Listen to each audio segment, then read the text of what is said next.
Is there anybody out there?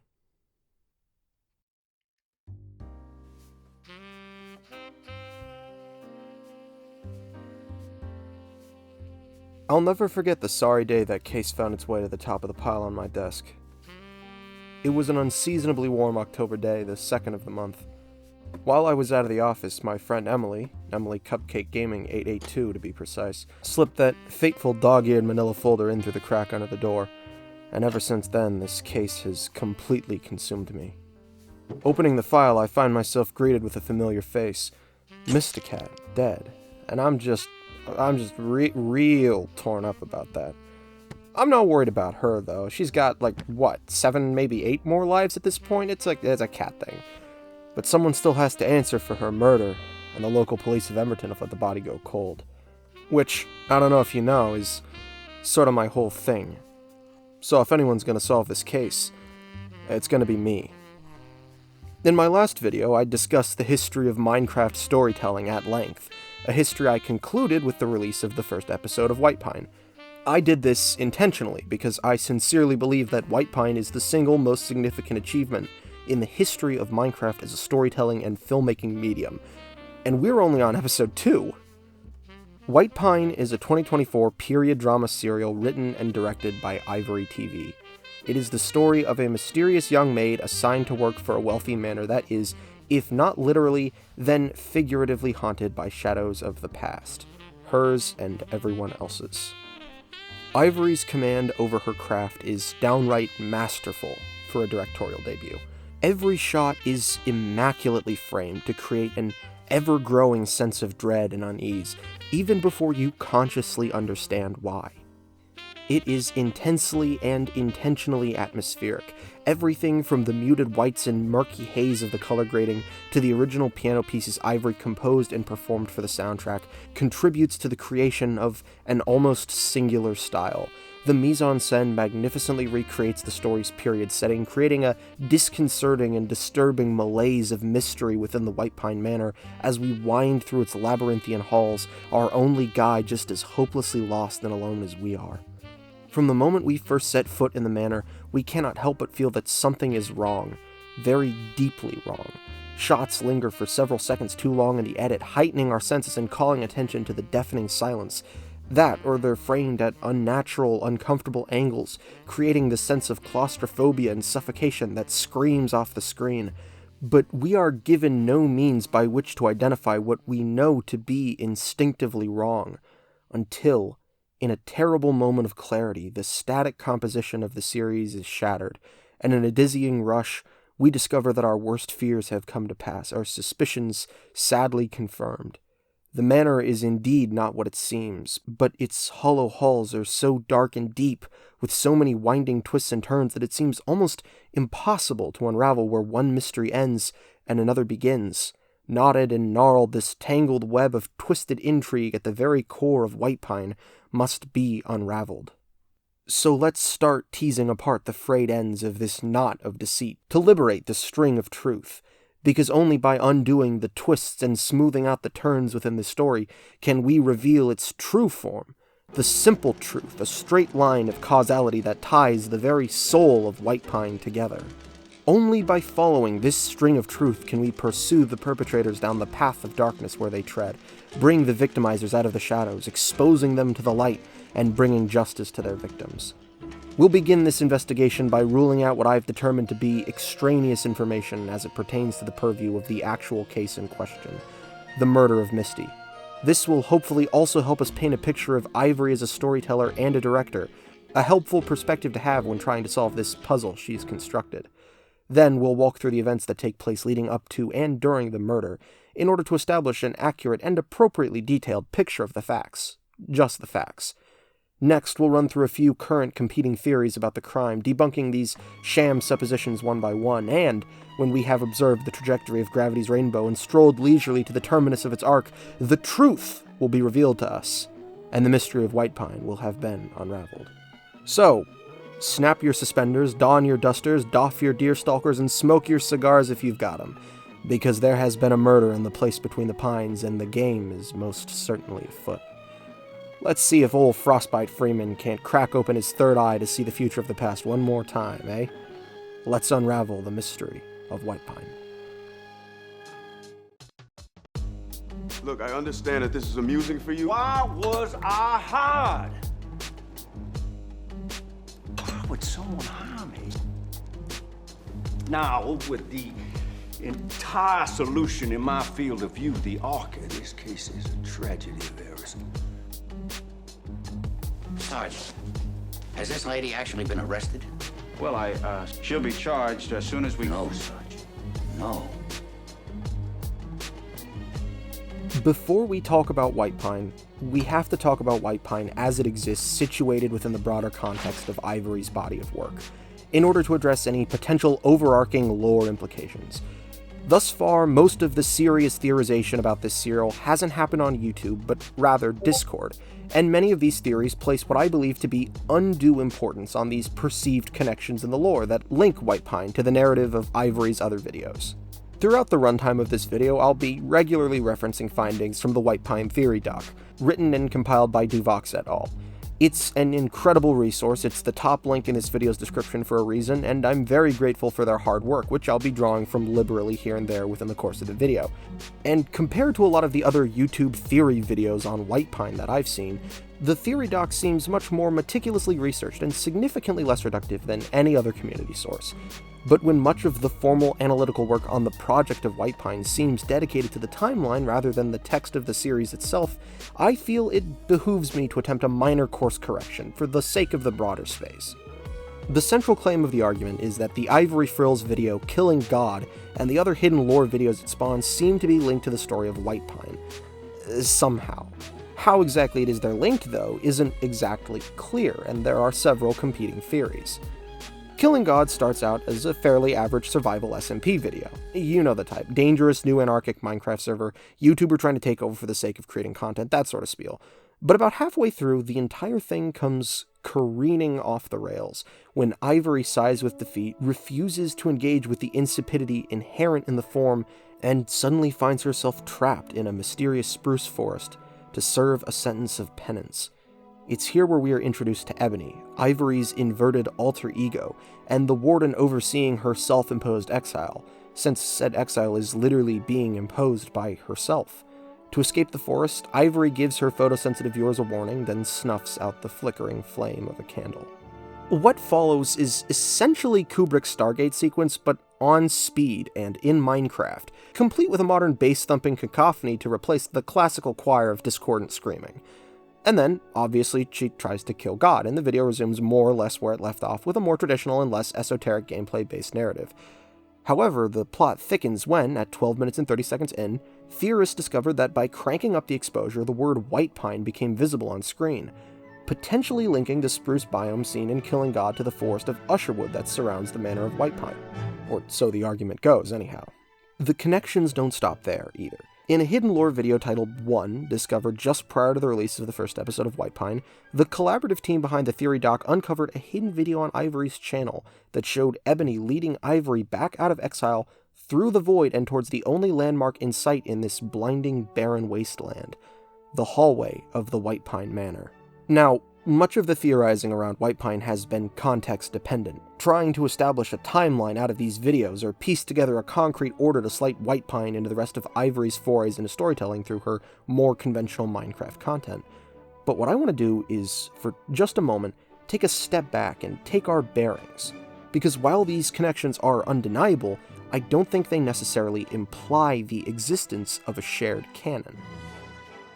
Back in high school, I had to take the ACT, and I don't mean to brag, but I was pretty okay at it. So, for those of you still in high school and struggling with the English section, here's a handy little tip. The shortest answer, so long as it's grammatically correct, is usually the correct one. Now, this is an acceptable strategy to use on the ACT since standardized testing is terrible, systematically biased, and basically just a pay-to-win game that I encourage you to exploit any way you legally and safely can, provided you remain within the confines of the exam itself. However, this is a very lazy way to conduct artistic analysis.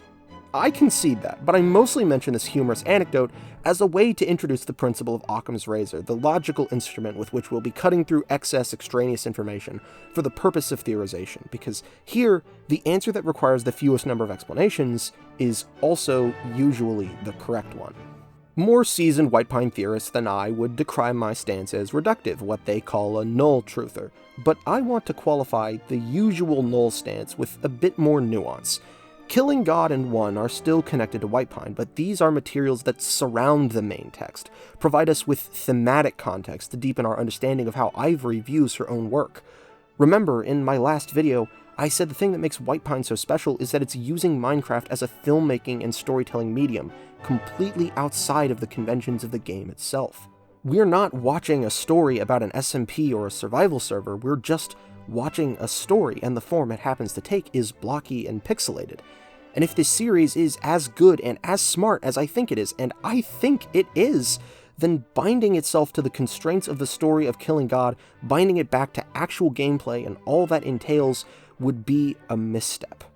To clarify, I don't think this means that Killing God and the associated reading material aren't important, because they definitely are. This paratext is still a necessary part of the story to truly understand Whitepine, in that it informs Ivory's choices of characterization and the cultivation of themes. However, this fact alone does not necessarily imply that these stories are one and the same, because ultimately, that's all I think these connections are. Paratext. Looking back at the literal exchange of dialogue between Ebony and Ivory, it seems to me like this is the manifestation of the artist's inner monologue, her dissatisfaction with her own work. But you agree, it's not what I want, Ebony says, even as Ivory protests that she still wants to go back to the rigidity of form that comes with making the typical Minecraft video. The safety and security of the form is inculcated in all content creators at a tender young age. Stepping outside those boundaries is as terrifying as it is liberating. This is a tortured soul, literally having been torn in two, caught between her artistic aspirations and the onerous demands of content. After all, Ebony herself warns Ivory that the last time she tried this, she was split in half. The last time Ivory tried to choose between telling the story she was passionate about and becoming the person she always wanted to be over creating the kinds of content fans of her channel were used to, she was turned on mercilessly and violently. Addressing this incident is the purpose I believe Ebony is meant to play, because you can never go back to the way things were before. I used a quote from Gelasius in my last video to underscore this notion about the dichotomy between content and art on the platform of YouTube, defining them as the temporal and spiritual powers respectively. And here, Ivory and Ebony are the living incarnation of that dichotomy, that split between the temporal power of content and the spiritual power of art. Ebony is trying to show Ivory that what they both really need is to tell the story that's burning hot in their blood.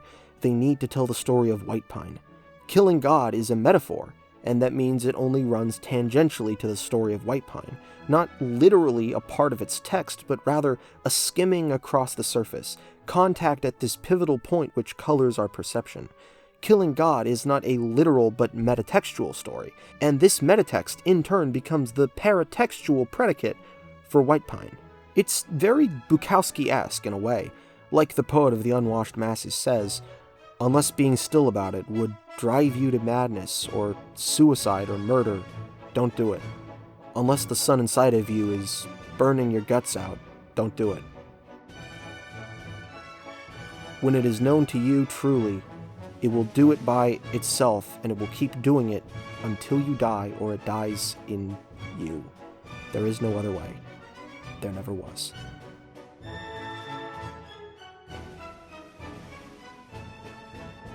In I'm Not Afraid Anymore, the video that officially announced the release of Whitepine, Ivory embedded one more hidden message, this one flat out telling theorists that there was nothing more to pry into here in this deeply personal video about deeply private parts of her life. Now, bearing that in mind, I don't mean to be that guy, but I actually do have a theory about this video. A radical theory which posits that Ivory is saying exactly what she means here, and that even if she hadn't told us not to, we wouldn't even need to look any deeper. The last video in the Killing God continuity, which bridges the gap to Whitepine, entitled 1, was uploaded on August 1st, while I'm Not Afraid Anymore was uploaded on August the 10th. The real reason for this video is that it's meant to show the audience that Whitepine will be something different, something new, something very deeply personal to Ivory. It's the result of everything that came before it, all the stories she's ever told, even going back as far as the saga of the unmasking, but it's not linked to or defined by them.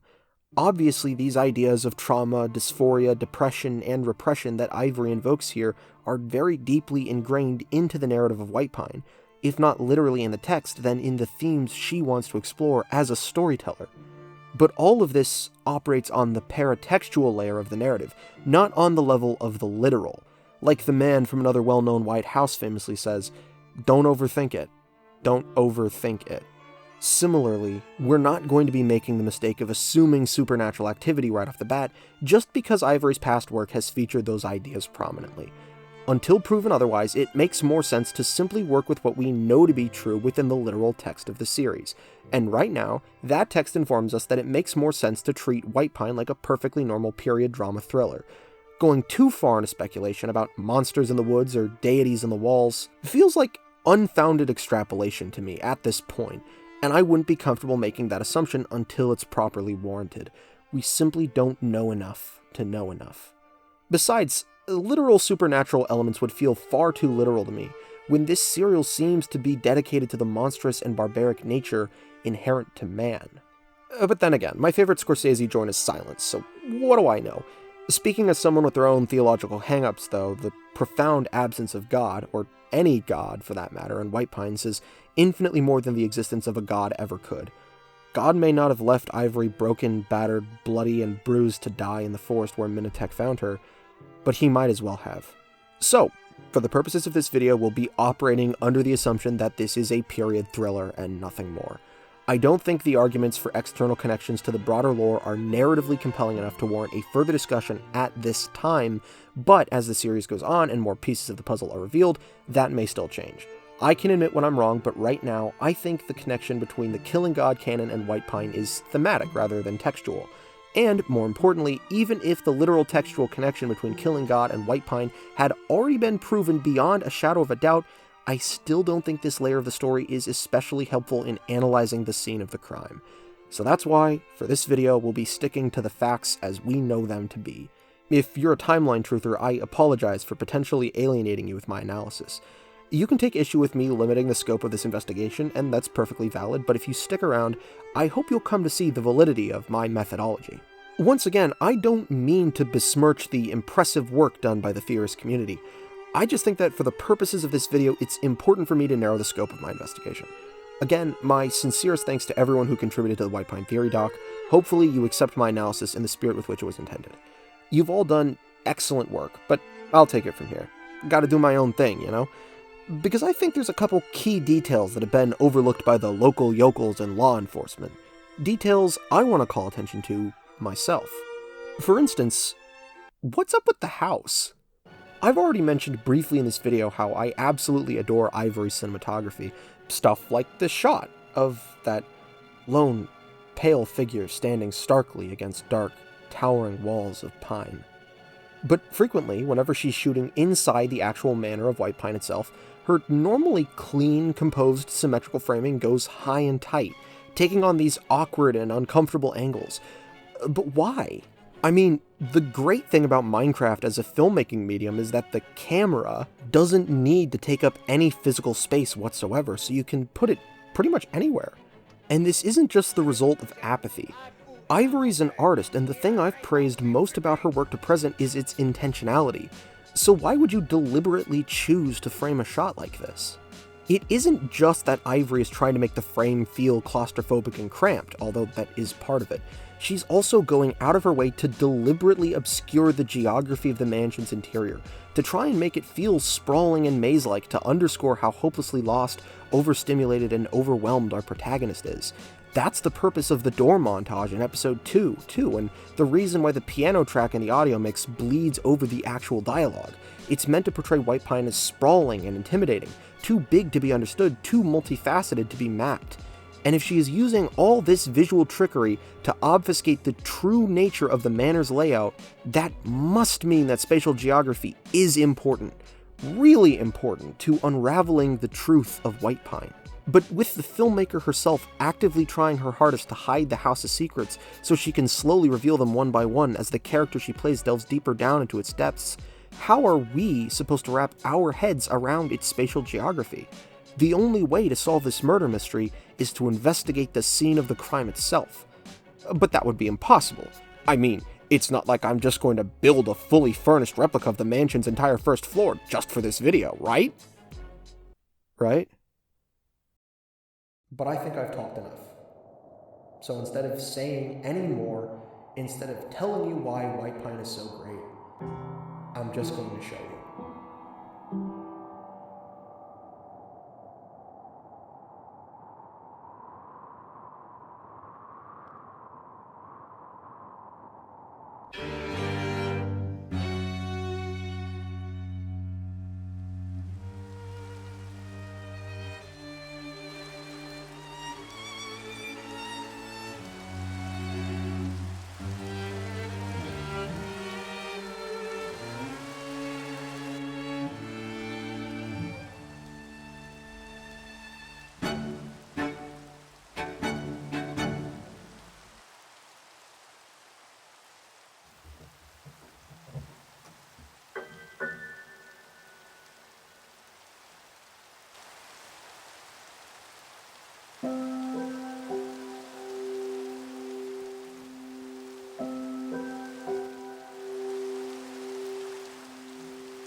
Welcome to Whitepine.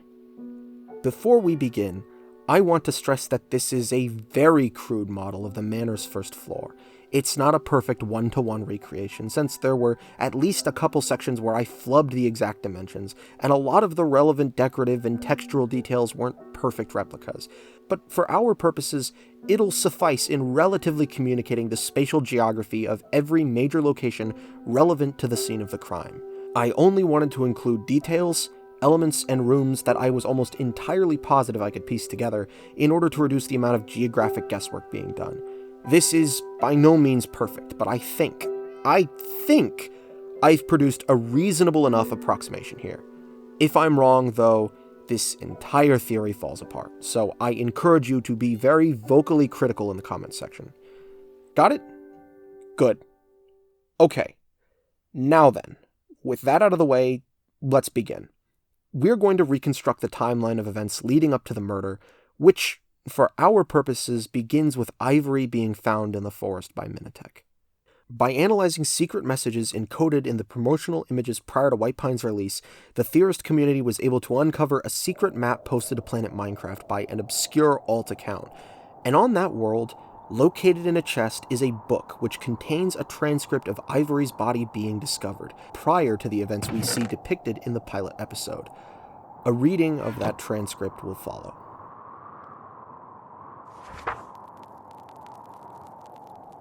Minitek. Hey, are you hurt? Beat. Minitek. Hello. Are you alive? Beat. Minitek. Oh my gosh. Ivory groans. Minitek. Hey, you're alive. What happened? Are you hurt? Ivory shrieks. Minitek. Whoa, hey, it's okay. I'm here to help. Ivory. Who are you? Minitek. I'm here to help. Here, stand up. Let me see you. Does anything hurt? You look pretty beat. Oh. Beat. Minitek. I'm sorry, dear. Here, you can take my jacket. Cover up with that. You must be freezing. Ivory. Thank you. Minitek. What hurts? It looks like you've taken a beating. Ivory. I don't know. Minitek. Can you walk? Ivory. Yes. Minitek. Okay, here. Come with me. My house is just down the road a bit. Ivory. Okay. Minitek. You can warm up there, and I'll call the doctor. You can rest for a while. Ivory. Minitek. There you go. We can go slowly if you need. Let's get you out of this weather. How long have you been out there? Ivory. I don't know. Minitek. You don't know? Ivory. No. I'm sorry. Minitek. No, that's alright, don't worry.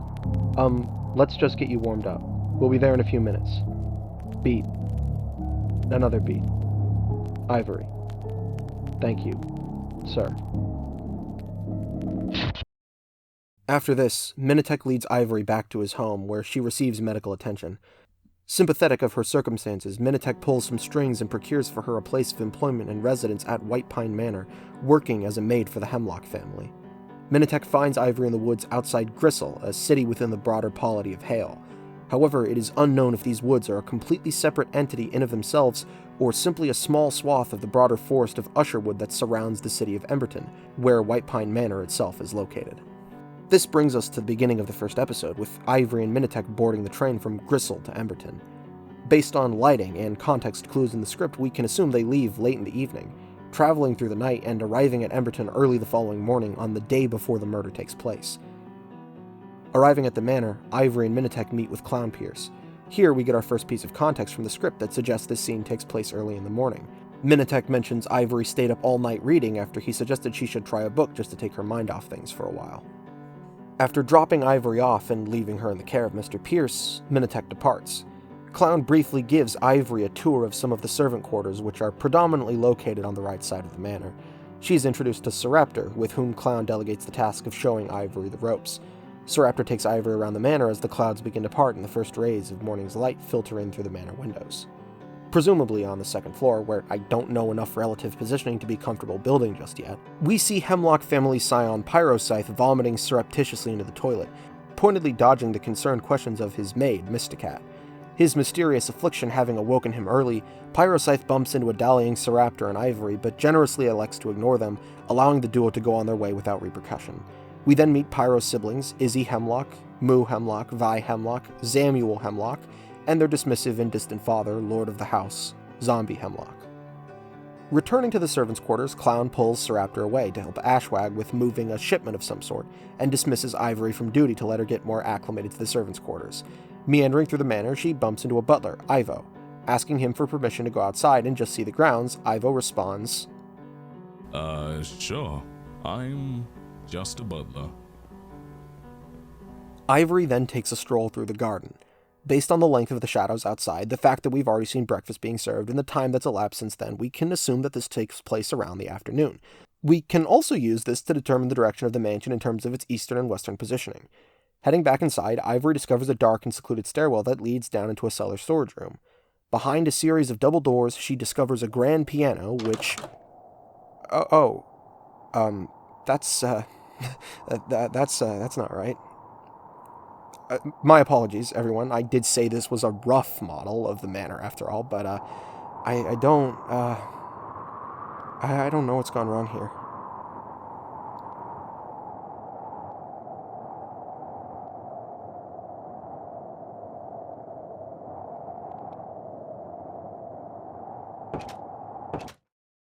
Anyways, Ivory discovers a grand piano. Sitting down on the bench, she considers playing it, but ultimately loses her nerve and leaves. Back upstairs in the hallway just outside Clown's office, Ivory finds Mr. Pierce discussing the aforementioned shipment with Izzy Hemlock, having moved it to her room.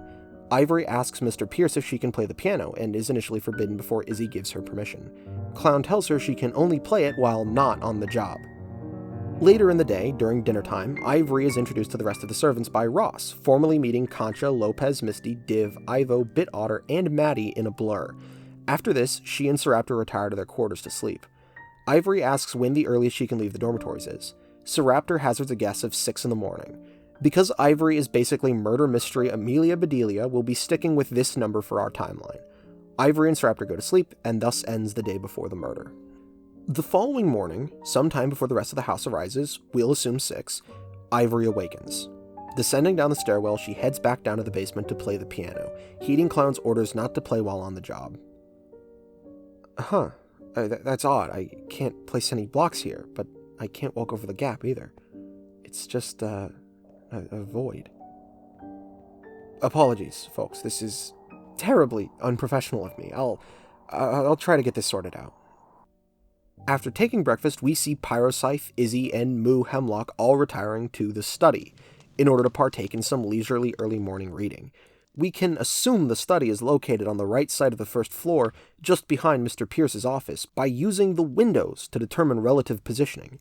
Through the window, we can see that the outer layer of the house that contains the second set of glass panes which comprise the window frame is white, meaning that we're on the first floor rather than the second.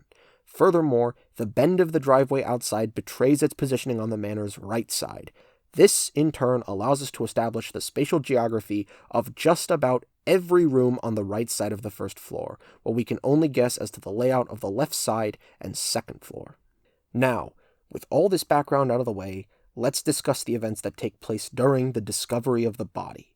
Having returned from the basement and changed into her work uniform, Ivory is confronted by Mr. Pierce for skipping lunch the previous day, displaying concern about her neglecting healthy eating habits.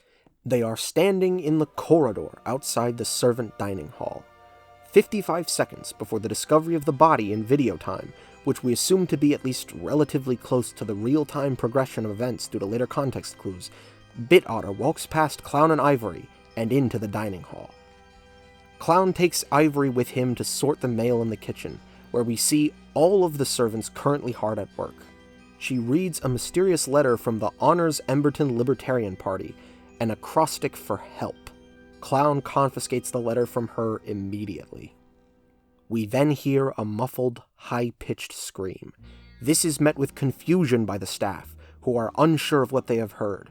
3.7 seconds later, there is a second scream, at which point the entire kitchen stands up and begins to run towards the direction of the sound.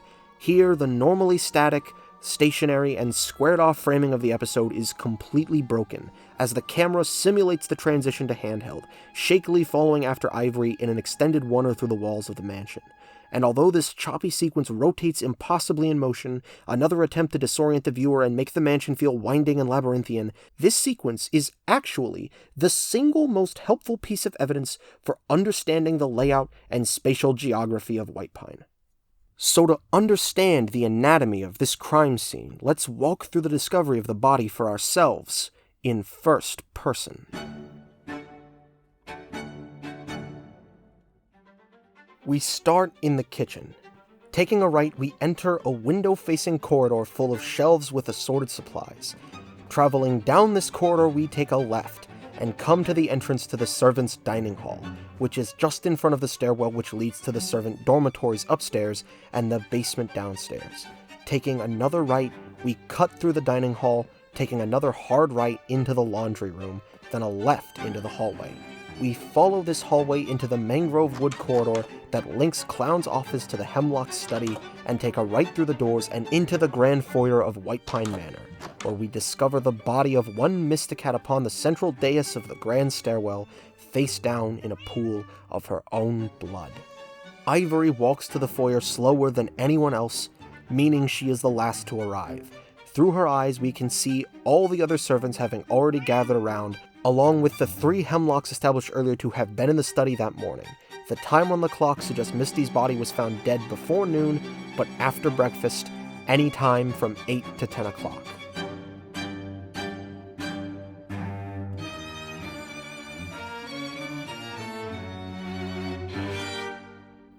For the entire rest of the day, all the servants are detained in the Emberton police station, the only ones to be interrogated despite the proximity of the Hemlocks to the crime.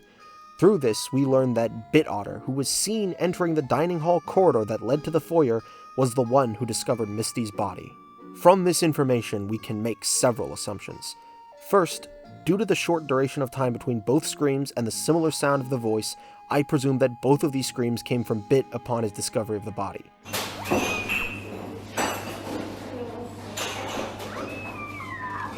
Second, I would theorize that the reason for the delay between Bit heading toward the front of the house and the discovery of the body could possibly be that they stopped by the study to see if there was anything the Hemlocks needed. Leaving the study on an errand, Bit passed through the foyer where the body was found, and Pyro, Izzy, and Moo heard the screaming through the open doors in the corridor. This doesn't exonerate Bit entirely, but this third and final assumption is the reason why I've at least temporarily removed her from my suspicions. Given the pattern of the blood splatter on the floor, as well as the dangerously open location in which the crime was committed, it is highly unlikely that this murder was self-reported. There are 7 different angles from which the murderer could have been caught in the act. 1. Through the front doors, 2 and 3 from either angle of the stairwell upstairs, 4 from the door that leads to Clown's office, 5 from the right side corridor door, and 6 and 7 from the matching doors on the left side of the foyer. Moving the body here to stage the scene would be too risky, and even though DNA testing or forensic lab work doesn't exist yet here in the 1900s, there would still be a trail of blood and viscera on the floor. It simply doesn't make sense. Thus, this could only have been a crime of passion committed in the heat of the moment. The murder of Mr. Cat was not premeditated. Okay, so we've covered a lot of ground with our preliminary findings and established the facts of the case. But to uncover which of these potential culprits is the killer, it's going to take a lot more in-depth detective work. I'm going to need to thoroughly examine the scene of the crime. Good thing I'm already here, huh? I'm setting up shop in Mr. Pierce's office for the time being as a sort of base of operations. Hopefully he doesn't mind, and I'll be staying on site in the manor until my investigation has run its course. Hopefully, though, I won't be trespassing here for too long.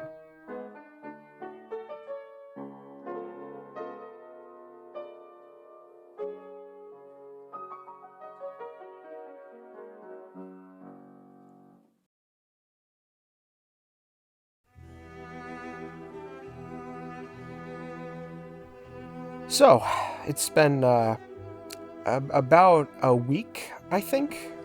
A week since I first moved into the manor, and I haven't really broken any new ground in that time. The body's gone cold, and so have all the leads I've tried to chase down. Having actually stayed here in Whitepine, myself, having lived within these walls and corridors, I can safely say that it's not just Ivory's filmmaking that instills this place with such a suffocating sense of ambient dread. This loneliness is killing me, and the fact that I'm all alone in here makes me wish there really was a monster hiding underneath the bed. It's not the noise I'm scared of, it's the silence, and the silence is deafening. The first lead I looked into upon arriving at the manor was supplied by several of the most prominent Whitepine theories I've seen circulating here on YouTube. These were less rigorously researched than the claims made in the theory docs, so I wanted an easy win under my belt to start this investigation off strong, get a little momentum going. The basic premise goes like this. Prior to supper in the servants' dining hall on the night before the murder, we see a mysterious shadowy figure walk through the foyer in the background. Zoom and enhance, and boom, what do you know, it's Clown Pierce. Highly suspicious, no? Clown Pierce is always the bad guy, thus, Clown killed Misty. Open and shut, closed case. Easy, right? But this makes literally no sense. There's barely any logic here whatsoever, and the notion that this involves actual investigative techniques is laughable. Here, the presentation is a kind of sham corbel, purporting to support conclusions to which it can lay no genuine claim. For starters, this shot takes place the night before the murder, a murder that takes place anywhere from 8 to 10 the following morning. Misty is literally seen in the dining hall right after this shot. To suppose solely on this singular shot that Clown killed Misty during the night is undue extrapolation. In fact, I think it's extrapolation to assume Misty was killed on the night at all. Surely one of the staff in the course of their early morning housekeeping duties would have happened upon the body earlier if that were the case. Now, this doesn't prove that Clown wasn't involved in the murder, but it also definitely doesn't prove that he was. And if you'll refer back to my last video, everyone makes Clown the overarching big bad of their Minecraft stories. This is because he's good at the game of Minecraft, though, and Whitepine takes place outside the confines of the game. De-linked from the heavy-handed supposition of its warrant, the claim that Mr. Pierce inherently has to be the murderer falls flat on its face. I mean, maybe he really is just a gruff, stoic, but ultimately caring man who genuinely cares about his employees and the family he's sworn to serve. Yeah, right. I don't totally buy that either, but at the moment he's no more a suspect than anyone else is. So if Mr. Cat was killed on the morning of the day the body was discovered, who did it? After all the servants save for Bit were seen together in the kitchen just before the screams were heard, so they all seemingly have alibis. Vi Hemlock isn't seen in the group shot of the Hemlock siblings together in the study, but he's later seen vomiting in the foyer where the body is discovered. The only other members of the household we see arriving in the foyer after the fact, in addition to Vi, were Sir Zombie Hemlock and Prince Zamuel Hemlock. But in close quarters with no one watching but his butler, Zam seems genuinely shaken by the sudden death, and while Zombie seems callous and cold, we also don't directly have any actual motivation for him doing this. After all, the letter revealed in episode 2 indicates his business partner, Duke Zollister, was already on his way to Whitepine Manor for a meeting about the company when the murder was committed. With an important business meeting concerning the Hemlock family fortune right on the horizon, why would Zombie risk such a stupid and senseless black mark on their good name? So that means we're back at square one, with no suspect whatsoever. It makes no damn sense. Compels me, though. Once again, we simply don't know enough to know enough. We dig down until we hit bedrock and our spade is upturned, because you can't break through bedrock. I mean, I thought you couldn't. I don't know, though. Not anymore. There's something deeply wrong about this place, something about these walls that almost intoxicates you. It's a curious kind of comfort, like a long, cold, drafty hallway where your only source of both warmth and light is the spluttering flame of a candle. You can just faintly feel the tiny waves of heat radiating off the well-worn wick through the shadow and haze, and the faint flickering is the only thing keeping the shadows at bay.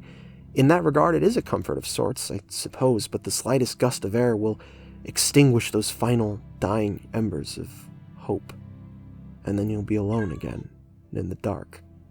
Ever since I saw the first episode, I was stricken by how much Whitepine reminds me of Paul Thomas Anderson's Phantom Thread, thematically with its big, empty house haunted by the ghosts we imagine to keep ourselves company. Visually, too, there's similarities in the language Ivory uses, the way certain scenes are choreographed and performed to give the servants of this great manor an almost balletic quality. Even the original piano pieces Ivory composed for the soundtrack of Whitepine remind me of Johnny Greenwood's Phantom Thread score. There's something that compels me about these similarities, these little parallels, but these themselves are phantom threads, unfixed to the string of truth we must unravel, only serving to confound matters further. And yet the longer I remain here, the more I feel like I am being woven into the tapestry of the House of Woodcock. Maybe it's because sometimes, out of the corner of my eye, I think I see her.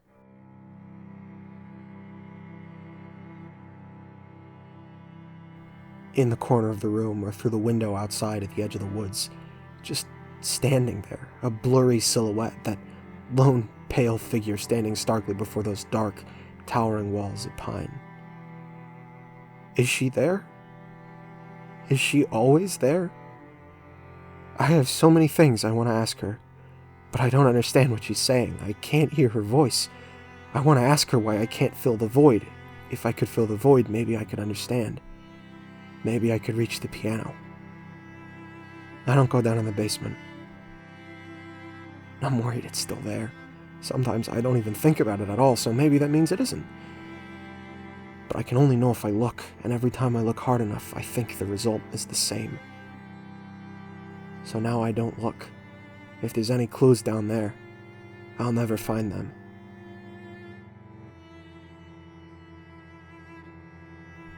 I keep more to the front of the house now. I've scoured through every single book in the study.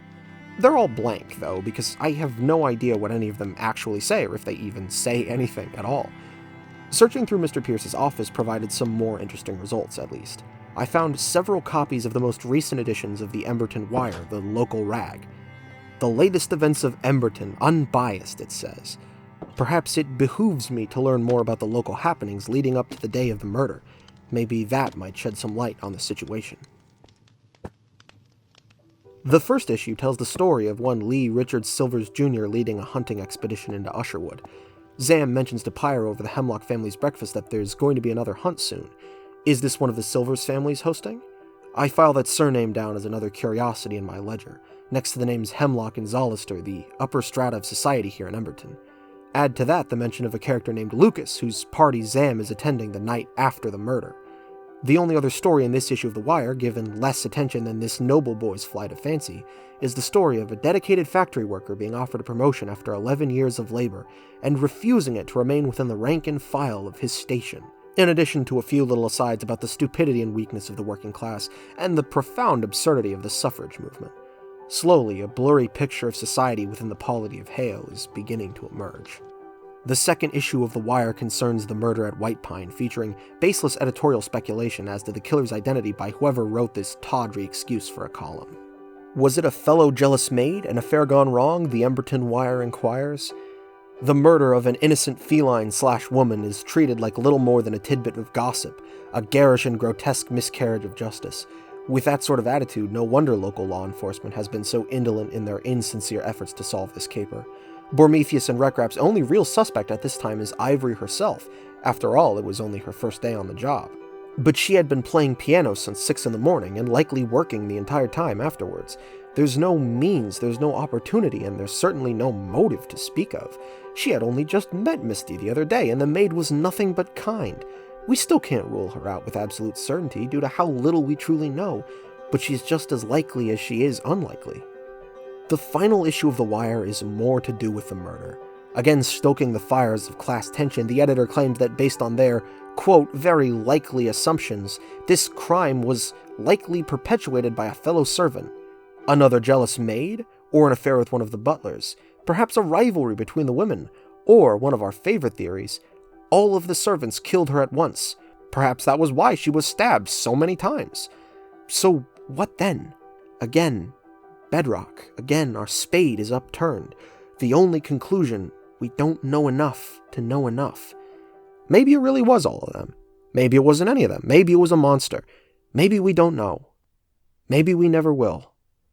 Is that all we can know? This place is slowly killing me. I need to stop smoking. No, strike that. I need to start smoking. All my old vices are too slow for my liking, and they're rearing their ugly head all over again. But they're not filling the void. They just keep the door shut for a time. I'm slipping back into my old habits again. Old patterns, as comforting as they are nauseating, as sickening as the skin I'm sealed inside of. The reason I gouged out my third eye all those years ago was because seeing everything was debilitating. It paralyzes you, knowing every possible path for your own future. Now, though, I can't see anything at all. Where is the place for a weak man in a world like this? I'm rambling again. I'm making it all about myself again. Again, please don't think too harshly of me. This is all I've ever been. This is all I've ever known. A watcher cursed to behold, gliding ghost-like through this world weirdly and in weird ways. All I am is this. This isn't the first time I've gone this way. But you wouldn't know that. You can never go back to the way things were before.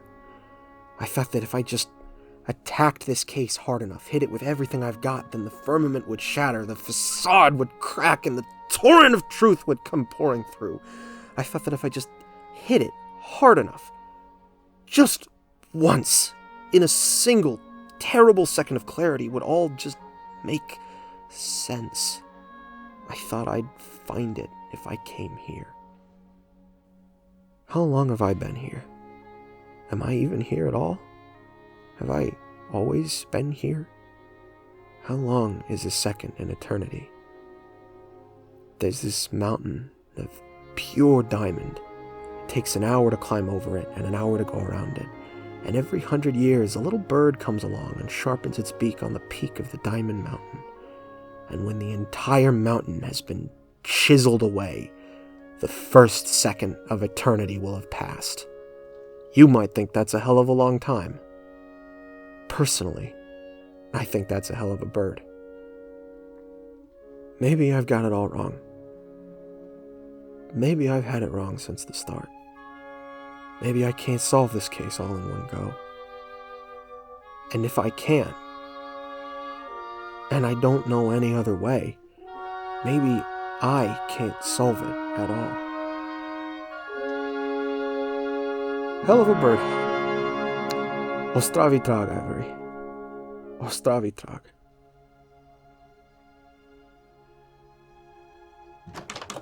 I know it. You don't have to look at it again. I won't make you.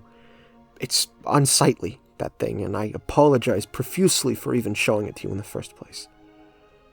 I wish I hadn't, but it's still there, if you're wondering.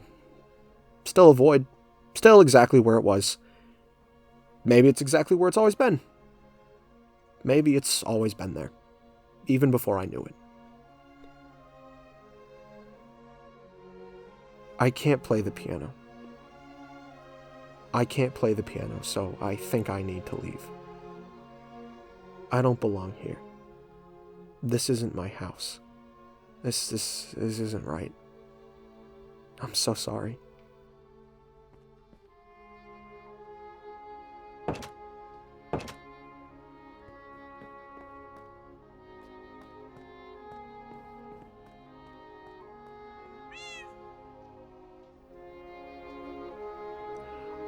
Oh, I almost forgot. While I've still got you here, before I go, there's just one more thing I wanted to mention. It's probably nothing, just a theory, but it couldn't hurt, right? Let's back it up. So I was taking a walk the other day through the manor when I realized something. That's exactly what Ivory was doing too, taking a walk. See, everyone else, they ran towards the body as fast as they could, but Ivory's still a little new and easily disoriented, so she lagged behind the rest of the pack, confused and wanting to follow them to see what was going on. And since she's moving slower than everyone else, she gets passed by several of the other maids and butlers on the way to the foyer. You see, these things, things like these, they bother me. They just bother me, So I got to thinking, hey, what if we play back that footage one more time, and this time, instead of paying attention to the route, we pay attention to the people we see along the way. That way, we'll know if all the servants really are present and accounted for, and if they really do have an alibi. We start in the kitchen where we see Clown, Ivory, Maddie, Ash, Div, Ivo, Lopez, and Concha. In the hallway, Ivory is passed by Seraptor and Ross, then Lopez in turn. Arriving in the foyer, we find Bit Otter standing by the body where it was found, along with Pyro, Izzy, and Moo having all rushed in from the study. Meanwhile, Zam, Zombie, and Vi are all off to one side, having come from another unknown part of the house. Everyone is present and accounted for. No one seems out of place. The obvious suspects here are Vi, Zam, and Zombie, since we don't actually see them at all until we enter the grand entryway of the foyer. Zombie seems mostly unperturbed by the death, hurriedly trying to assign Ivory to Pyro and move past the murder. But again, with his meeting with Duke Zolister on the horizon, I don't think he'd want to bloody his hands himself. Zam seems shaken later on in his conversation with his butler Seraptor, but despite claiming he couldn't sleep all night, he looks no worse for wear, and the prince is still insistent on going to Lucas's party anyways. Not the kind of behavior you expect from a man in mourning. Then there's Vi. Much like the other two Hemlocks we didn't physically see in the study, we can't place Vi anywhere at the time of the crime, and Seraptor does say that Vi is fastidious to the point that he'll kill us if his stuff is out of line. But then again, Vi is seen hunched over and retching at the sight of all that blood. That sort of visceral reaction to the scene of the crime is hard to fake, meaning this might really be the first time Vi has seen the body. Still, these are the only three suspects we can't place or provide any alibi for whatsoever at the time the body is found. And Misty's body is mutilated with a lot of stab wounds. Like, a lot.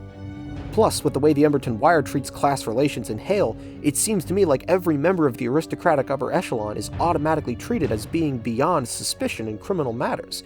There's your means, right there. However, given the circumstances surrounding the Hemlock family company and the increased scrutiny their business partners have put them under, I don't think it's very much like a nobleman to get their hands dirty. While running the route from the kitchen to the foyer again, I noticed something else. Something interesting. A little hanging sign I hadn't seen before, affixed to the wall of the washing room, just above the indentation where a door would be. That sign, simply put, says Butlers, so I went back to the kitchen again, where all the servants are, just before the body is found. And wouldn't you know it, 23 seconds before the body is discovered, who should come sprinting into the kitchen but Ivo? I'm just a butler, you say? No, Mr. Ivo. I believe that in this sordid story, you are our murder weapon. I've run the route so many times I know it like the back of my hand. And even accounting for the time it would take Ivo to do a little stabbing, it would only take 15 seconds at a full tilt sprint to make it from the foyer to the kitchen while Bit Otter is ostensibly busy in the study before the body is found. Now, I don't know what exactly is inside of the butler's quarters adjoined to the washing room, so we can't say anything for sure yet. It could be just another room, after all, or a passage to the dormitories. Or, given that Whitepine is an older manor estate, it could be the entrance to a servant's corridor that enables the butler to more easily access the rest of the mansion. Now, this alternate route would take a little longer to traverse, but it would make Ivo's return journey back to the kitchen significantly safer and less likely to be observed. And he's got plenty of time to take a shortcut. The following night, after the servants returned from the police station, Ivo was seen outside whispering conspiratorially with Ross, the gatekeeper, as the latter hands the former some sort of period-appropriate medicinal substance designed to help alleviate his anxiety or stabilize his mood. But why would he have need of this substance in the first place to steady himself if he wasn't directly linked to the murder? He could just be unsettled by the fact that a coworker and friend had been slain, true. But the person giving him these drugs is the reason why I find it suspicious. At dinner the night before the murder, Ross is quick to cozy up to Ivory, welcoming her to the staff and introducing her to everyone, though he mispronounces her name initially. The following night, he builds on this goodwill by asking Ivory to procure for him a shovel to sweep up the cobwebs in the gatehouse, while Detective Bormetheus is known to be sweeping the grounds, prowling in search of clues. Ivory is spotted with the shovel, and the suspicions of law enforcement are once more directed towards her. If what I'm suggesting here is true, then Ivo and Ross are the pawns of Zombie and the Hemlocks in disposing of Misty. But why? What motive could they all possibly have to slay an innocent maid? Like we previously established, the murder was done in such a wide open space with so many different possible vantage points that it could only have been a spur-of-the-moment slaying. Involving the Hemlocks makes this seem more like a conspiracy, and a conspiracy takes planning. Why would anyone plan a murder whose execution was this sloppy? And again, why even kill Misty at all? Unless Pyrocythe's sickness. That's it. It really was Phantom Thread after all. Okay, walk with me here. I believe Pyrocythe, the only member of his family to vocally oppose his father's running of the company, is being poisoned, slowly and deliberately, over time to make it seem as if he is simply taking ill. Want to talk about stress? Okay? I've stumbled onto a major company conspiracy, Mac. How about that for stress? Mysticat, Pyro's maid and closest confidant, discovered this the day she caught him vomiting in the toilet bowl in his chambers. Concerned, she did a little more digging, and realizing the truth, brought it straight to her boss, his father, Zombie, not knowing that he was likely behind this protracted attempt at filicide.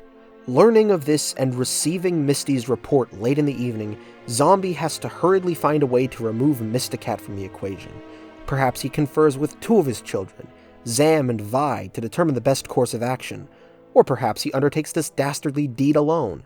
But whatever the case, he solicits the gatekeeper and his loyal butler to keep this secret under wraps, washing his hands clean since he knows the police will only investigate the servants of the home. He sups upon a sumptuous meal at a lavish restaurant downtown, while his employees are viciously harassed and harangued by local law enforcement, confident he's gotten away with murder.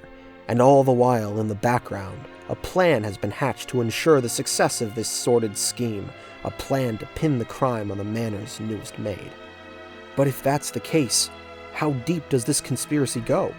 Was Misty's murder premeditated after all, and the selection of the central dais only meant to make it seem like the hasty and unplanned work of a killer still new to the house? During their conversation in episode 1, Minotek assures Clown that Ivory will be perfect. Were both of them in on it, trying to find the perfect scapegoat? Clown tells Ash to go get Mr. Hemlock, but Zombie is already there, lurking in the foyer. Was this merely a part of their elaborately planned little play? What about Zam's hunt or the parties he's attending when he's supposed to be deeply distressed and in mourning?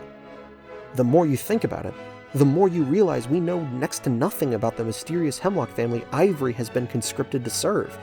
Could they all have been behind this plot together? What exactly is going on with the company? And what about this Duke Zolister? He's from Red Hill, the same city in Hale that Seraptor guesses Ivory might be from. What if he wants to oust the Hemlock family from their own company and hired Ivo and Ross as insiders to sabotage them? What if the plot is the same as I've portrayed it thus far, but the perpetrators are coming from outside Whitepine instead of within? After all, the help letter is sent to the house from somewhere in Emberton. And what about Izzy's mysterious deliveries, or Div's humming in the woods? Is all of this extraneous information somehow connected? Is there even a conspiracy at all? Is Pyro being poisoned, or is he just afflicted with some other miscellaneous malady? What about Usherwood?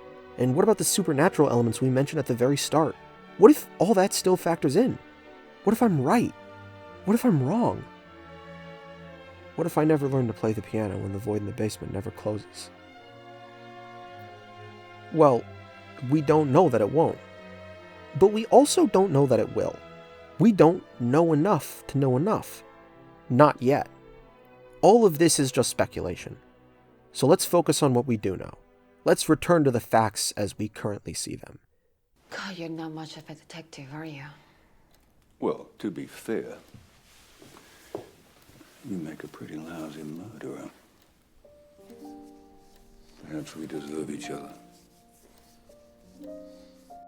The murder took place early in the morning on the dais in the foyer where the body was discovered by Bit Otter.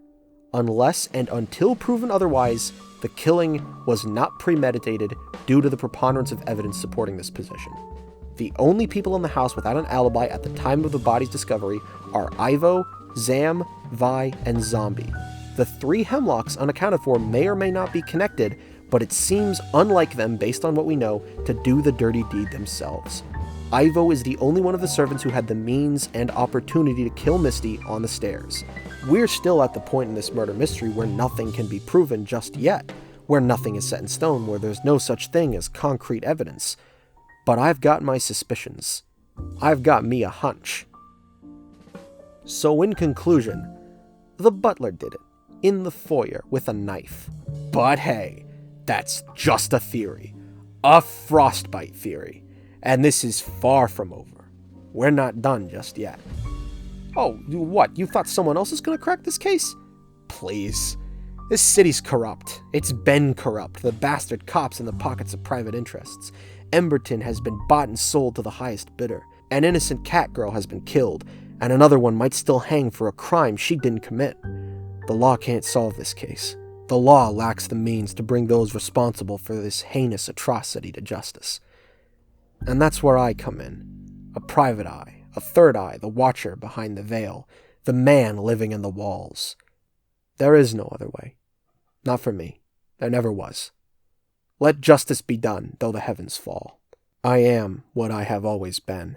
I'm the winter wind, the chill and the breeze blown in from up north on that foggy fall air. I'm the void in the basement. I am the lone, pale figure standing starkly before those dark, towering walls of pine. I am Frostbyte Freeman. And until next time, stay frosty.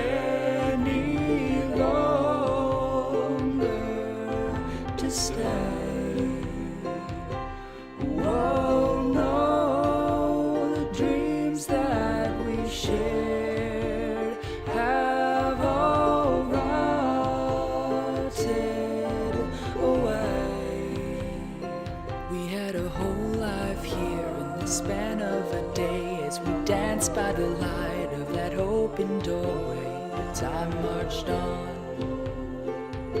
to live in despair. We tried to move on, but it wouldn't be fair. In the basement, our promise, rebuild and repair, is left alone with the pipes downstairs. We had a whole life here in the span of a day, as we danced by the light of that open doorway. But time marched on to live in despair. We tried to move on, but it wouldn't be fair. In the basement, our promise, rebuild and repair, is left alone with the pipes downstairs.